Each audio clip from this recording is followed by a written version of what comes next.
motions being moved so far. I've also read the text.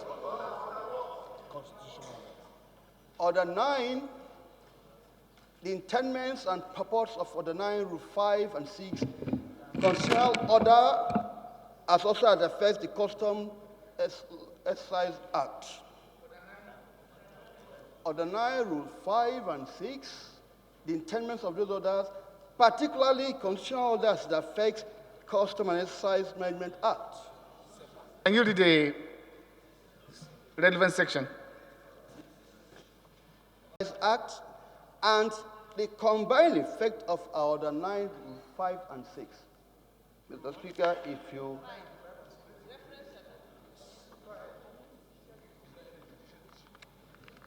Mr. Speaker, if you permit me, I will start with the constitutional order. The motion is well intended.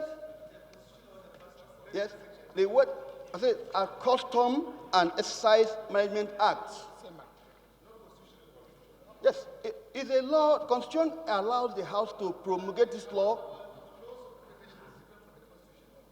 Mr. Speaker, if I come, the law of federation is an act of Parliament enabled by Section 4 of the Constitution.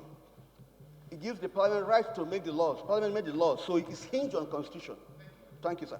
So whatever I'm trying to say here is, if you look at the powers conferred by this act of the we made, 145 of it to 149 to 159 runs contrary with the intendments of the motion. I agree. The motion, the spirit is desirable. They shouldn't hurt anybody. But this act gives the customs.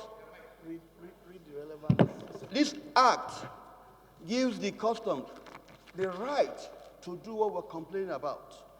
This law says they can, at anywhere, any place, enforce the rules. This act says they can come to your vehicle and find out whether you pay the right duty or not.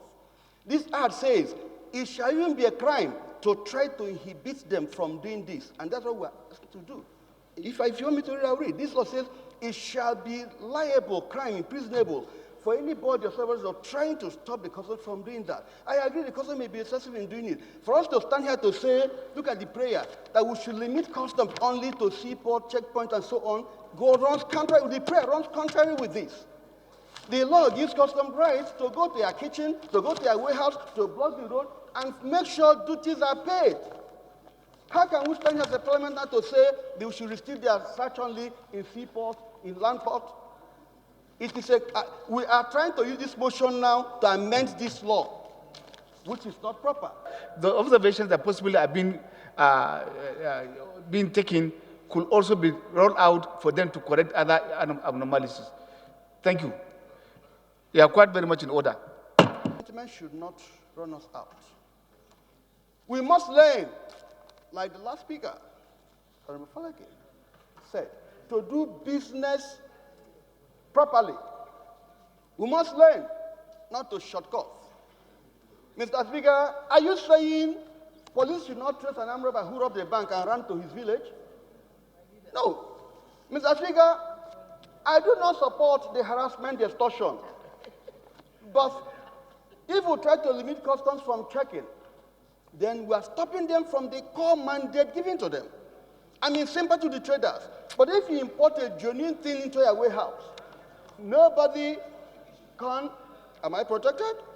Nobody can come here and say, pay money. It's only when you have an illegality within you that the extortion works.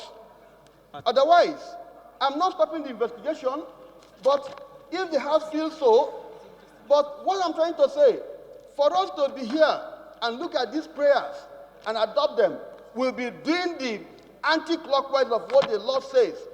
We'll make ourselves a laughing stock. I'm only trying to guide the House, to protect the House. Mr. Speaker, we've labored so much on this. This same argument came as regards Kano in the last assembly. The House took a decision and said we cannot limit customs. They have an expressway. If you feel strongly, go and amend the same law and say they should get out of the road, they should not do this, because, Mr. Speaker, it's even an offense, for example, to you to undeclare. Using the last speaker who spoke, if you import a car If the car is 2018 model, it's based on your submission to them that they will assess you. If you declare that car is 28 or 28, sorry, or that is 2018, they have a right upon discovery that you under-declared to put proper assessment and you pay. That's what the law says. Therefore, we should not use an act of parliament to circumvent the law. I want to say that we should suspend this motion and let it pass through another legislative work to be fine-tuned properly, so we don't be doing the wrong thing. I will urge him to step down this motion for it to be properly mailed to come back again. Thank you, Mr. Speaker.